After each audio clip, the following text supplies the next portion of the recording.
Chilli powder, ಸಖತ್ ಖಾರ ಬಣ್ಣ ಮತ್ತು ರುಚಿ ಆಚಿ ಚಿಲ್ಲಿ ಪೌಡರ್. ಗಾಂಧಿ ಹೆಸರು ಕೊಲೆ ಮಾಡಲು ಹೊಸ ಬಿಲ್ ತಂದಿದ್ದಾರೆ. ಇದರ ವಿರುದ್ಧ ನಮ್ಮ ಕಾರ್ಯಕ್ರಮವನ್ನು ರೂಪಿಸುತ್ತೇವೆ. ನರೇಗಾದಲ್ಲಿ ಗಾಂಧಿ ಹೆಸರು ತೆಗೆದಿದ್ದಕ್ಕೆ ಡಿಸಿಎಂ ಡಿಕೆ ಶಿವಕುಮಾರ್ ಕಿಡಿಕಾರಿದ್ದಾರೆ. ಗ್ರಾಮೀಣ ಪ್ರದೇಶದಲ್ಲಿ ಸೌಕರ್ಯಗಳು ಸಿಗ್ತಾ ಇತ್ತು. ನನ್ನ ತಾಲೂಕಿನಲ್ಲಿ ಏನೇನು ಕೆಲಸ ಆಗಿದೆ ಹೋಗಿ ನೋಡಿ. ಕನಕಪುರದಲ್ಲಿ ಕೃಷಿ ಹೊಂಡ ಮಾಡಿದ್ದೇವೆ. ನನಗೆ ಪ್ರಶಸ್ತಿ ಕೊಡಬೇಕಾಗುತ್ತೆ ಅಂತ ಪಂಚಾಯಿತಿ ಅಧ್ಯಕ್ಷನನ್ನು ಕರೆದು ಪ್ರಶಸ್ತಿಯನ್ನು ಕೊಟ್ಟಿತ್ತು. ಇನ್ನು ಗ್ರಾಮೀಣಾಭಿವೃದ್ಧಿ ಸಚಿವ ಪ್ರಿಯಾಂಕ್ ಖರ್ಗೆ ಸಭೆ ಕರೆದಿದ್ದಾರೆ. ಇದನ್ನು ಆಂದೋಲನದಂತೆ ತೆಗೆದುಕೊಂಡಿದ್ದೇವೆ. ಗ್ರಾಮ ಪಂಚಾಯಿತಿ ಅಧ್ಯಕ್ಷರ ಸಮಾವೇಶವನ್ನು ಮಾಡ್ತೀವಿ. ಪಂಚಾಯಿತಿಯಿಂದ ಪಾರ್ಲಿಮೆಂಟ್ವರೆಗೆ ರೂಪಿಸ್ತೀವಿ ಹೋರಾಟವನ್ನು ಅಂತ ಬೆಂಗಳೂರಿನಲ್ಲಿ ಡಿಸಿಎಂ ಡಿಕೆ ಶಿವಕುಮಾರ್ ಹೇಳಿಕೆಯನ್ನು ಕೊಟ್ಟಿದ್ದಾರೆ.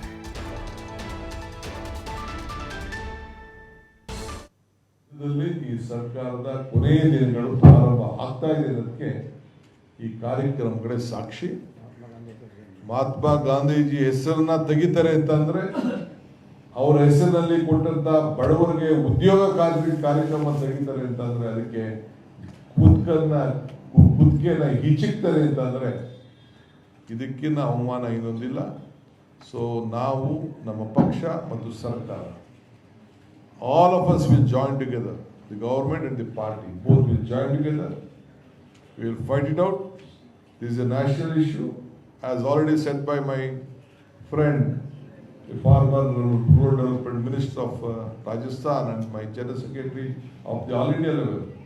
This will be discussed at the highest level in the party. We will have a detailed program connected to it, and this will be a mass movement. In Karnataka, I would like to assure you, we will have a great big convention of all the Gram Panchayat leaders, whoever is irrespective of the party. We will call all of them, we will discuss with them, we will see that a great movement, big movement will be started opposing this. We want this to be rollback. We want our rural strength to become strong. The more the Panchayat are strong, that is the strength given by the Congress party in this country.